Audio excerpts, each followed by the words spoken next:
First story. This is one of those stories I still can't quite believe happened, even though I lived through it. It's a lesson in how sometimes life just rolls with you, even when you have no idea where you're headed. So, this happened about 5 years ago when I had just graduated college.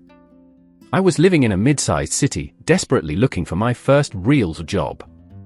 You know how it goes, sending out hundreds of resumes, tweaking your cover letter over and over, praying for an interview. I had a degree in communications, and I wasn't too picky. I just wanted something that would pay the bills and, ideally, wouldn't crush my soul. After months of dead ends, I finally got a call for an interview at a mid-level marketing firm. Nothing huge, but definitely a step up from the internships I'd been doing. The woman on the phone said they'd seen my resume and wanted to bring me in for a chat about an entry-level marketing coordinator position. Sounded like exactly what I was aiming for. I quickly agreed and set the interview for that Friday. Fast forward to the day of the interview.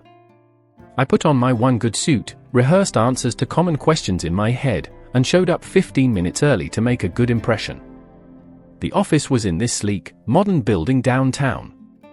I walked in, told the receptionist I was there for my 10 a.m. interview, and waited in the lobby, my stomach doing somersaults.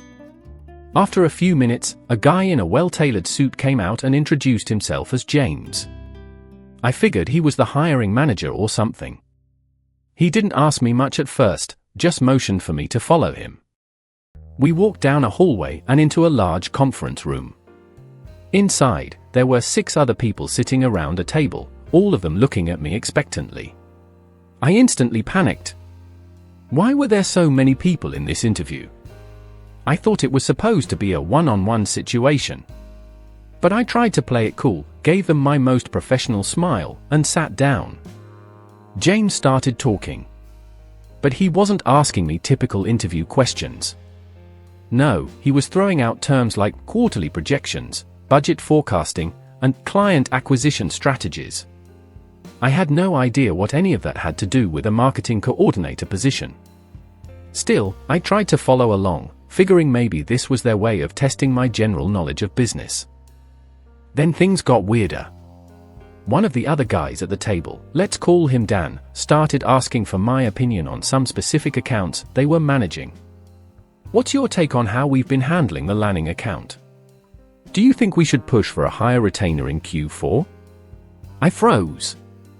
I had never heard of the Lanning account in my life, and I definitely wasn't prepared to discuss quarterly retainers. My brain scrambled for something to say. I couldn't just sit there in silence, so I blurted out the first thing that came to mind. I think a higher retainer could be beneficial if we position it right, but we'd need to back it with strong ROI data. I have no idea what I said, but somehow, it worked. Dan nodded thoughtfully, and the others murmured in agreement. I couldn't believe they were buying it. I started to relax a little, though I still had no clue what was happening. The questions kept coming, and I kept making stuff up, carefully dodging anything too specific.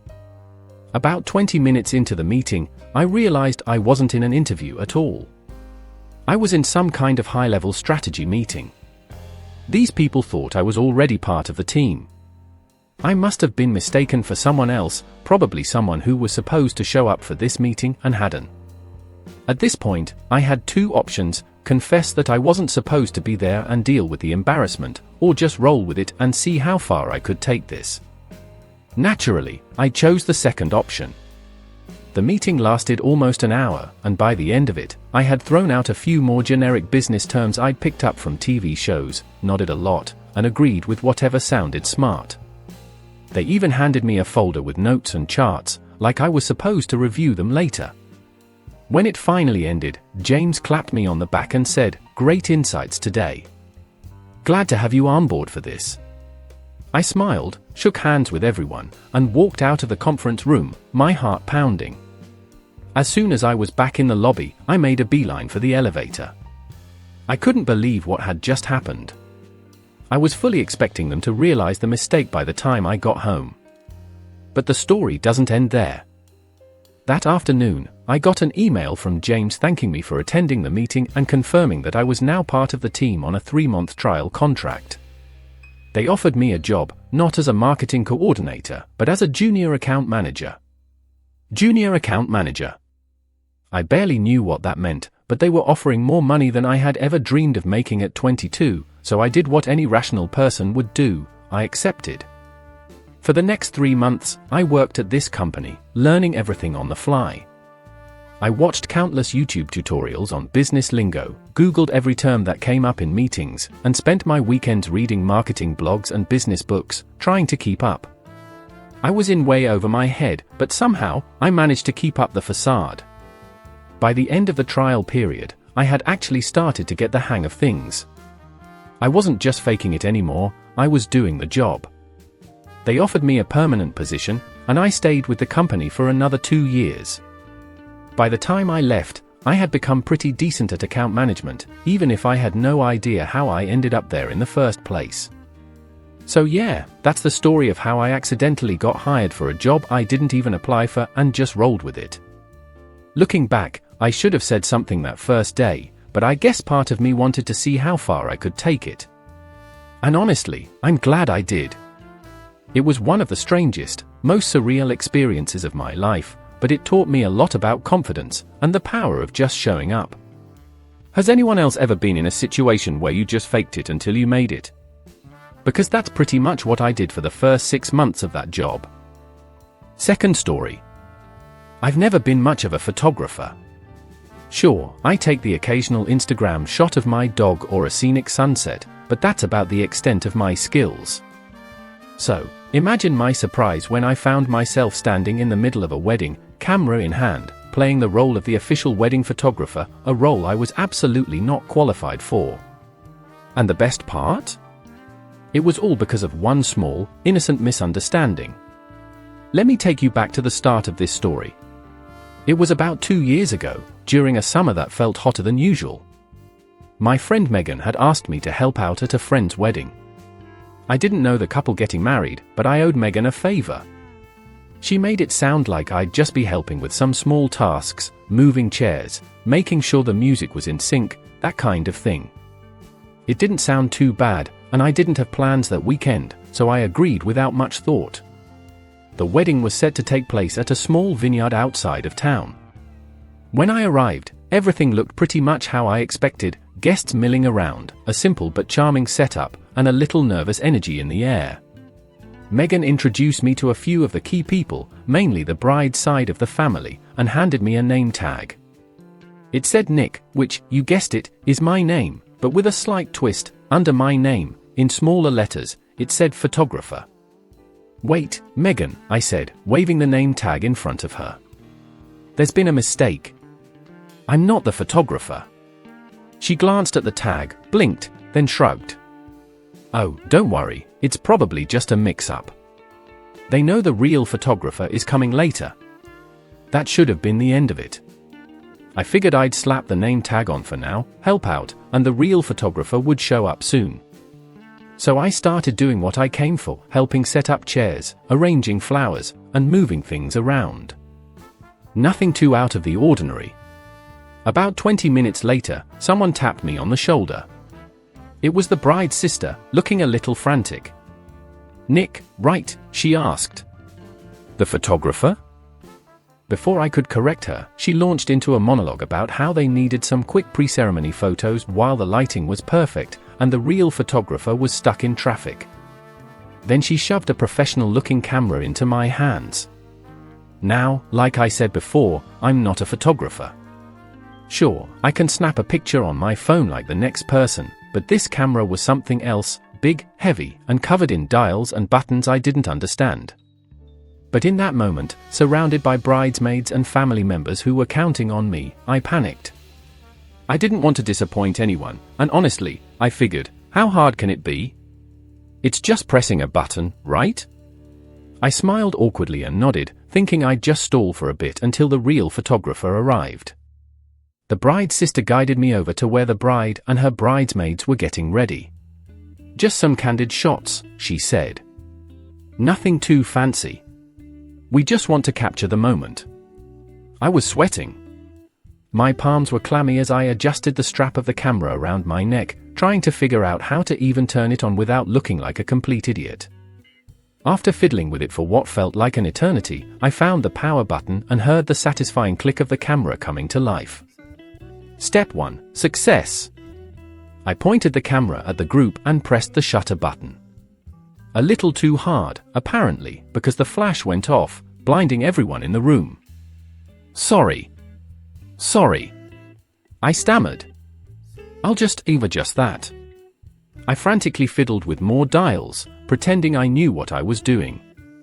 Eventually, I got the flash off and started taking some photos.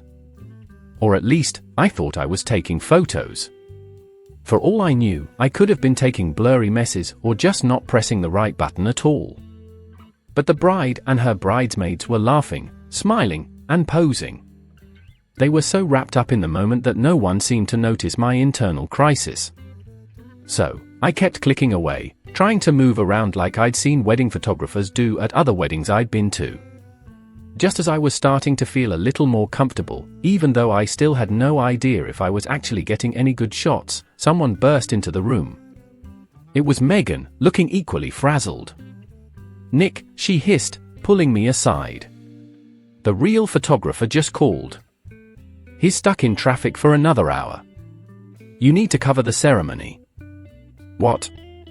"Megan, I don't know how to shoot a wedding. I barely know how to turn this thing on." She waved her hand dismissively. "You're doing fine. Just keep going.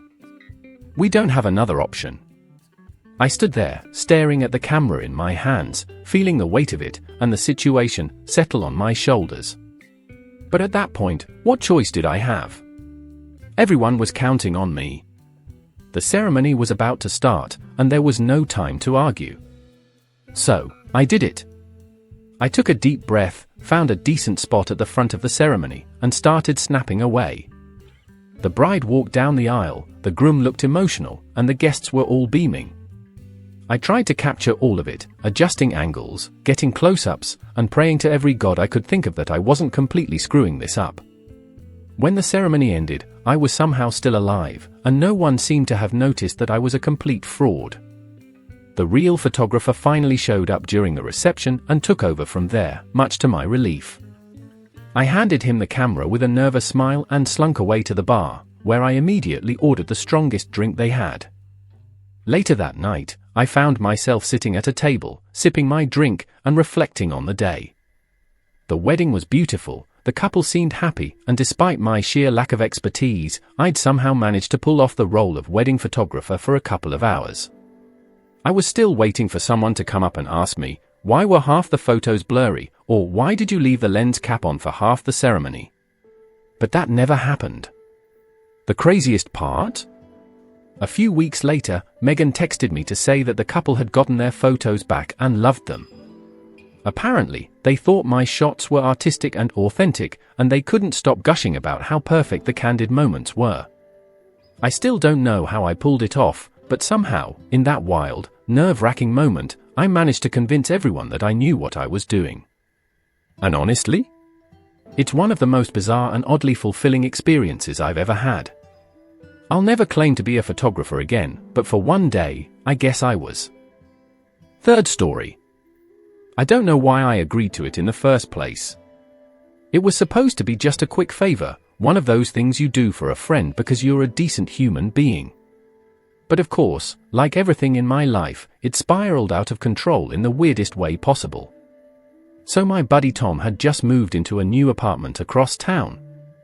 He didn't have a car and was still getting used to the bus routes.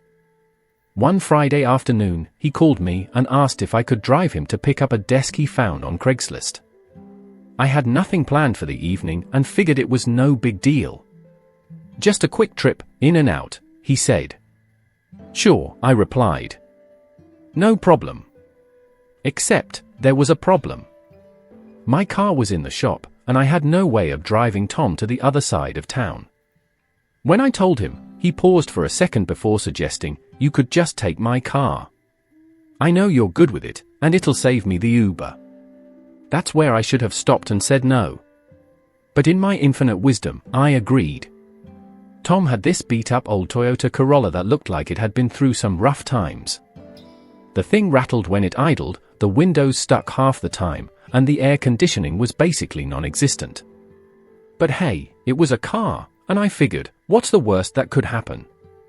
I picked up his keys and hopped into the Corolla, ignoring the smell of old fast food and stale coffee. The car started up fine, though it groaned like it didn't want to. I picked Tom up, and we headed off to some sketchy neighborhood where the Craigslist seller was located. I'll admit, I had my reservations about the whole thing. Craigslist deals always have that element of unpredictability, but Tom seemed confident. We pulled up to this dingy old house. The lawn was overgrown, and there was a rusted-out truck in the driveway. Tom got out and knocked on the door while I stayed in the car, half watching the interaction, half scrolling through my phone. After a couple of minutes, Tom waved me over. "Hey, can you give me a hand with this thing?" he called out. I got out and approached the house. The guy selling the desk was this huge, tattooed guy who looked like he had spent the last 10 years in a biker gang. He nodded at me and said, "Desk's in the garage." We followed him to the garage, and there it was, an ancient, heavy wooden desk. I could tell just by looking at it that it wasn't going to be easy to move. Tom and I lifted it, and I immediately regretted my decision to help. The thing weighed a ton.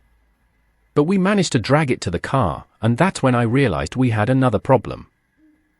Tom, this isn't gonna fit," I pointed out, gesturing to the tiny trunk of his Corolla.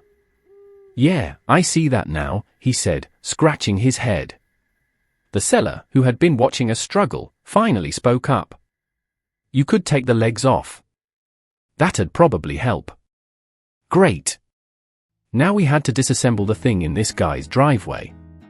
Tom ran back to the car to grab some tools, and we spent the next half hour trying to figure out how to take apart this ancient piece of furniture. Meanwhile, the seller stood there, chain-smoking and watching us like it was some kind of entertainment. After what felt like an eternity, we finally got the desk into the car, though barely. The trunk wouldn't close all the way, so we had to tie it down with some rope Tom had in the back seat. At this point, I was sweaty, frustrated, and ready to be done with the whole ordeal. But of course, that's when things got even worse. As we were driving back, we hit a pothole. A massive one. The car jolted, and I heard a loud thud from the back. Tom looked over his shoulder and swore under his breath. "That didn't sound good," he muttered.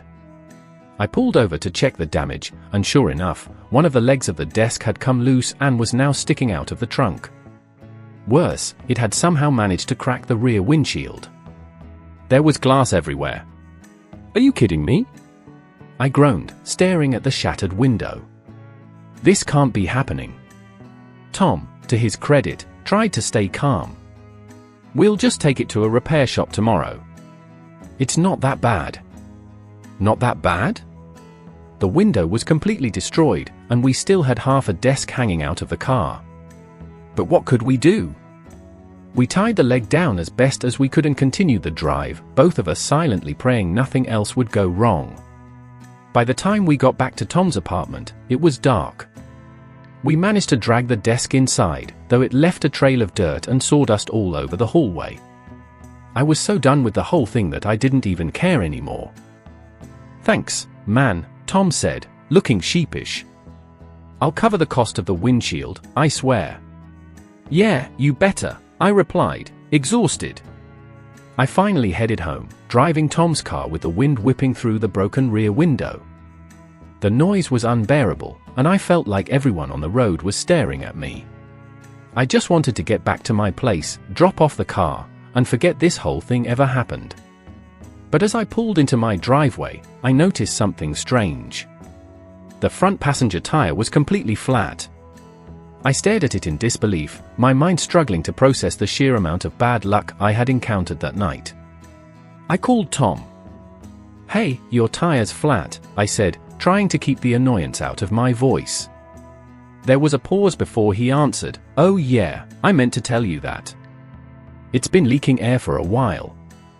You should probably fill it up before you drive too far." I hung up without saying another word. And that, folks, is why I'll never borrow a friend's car again.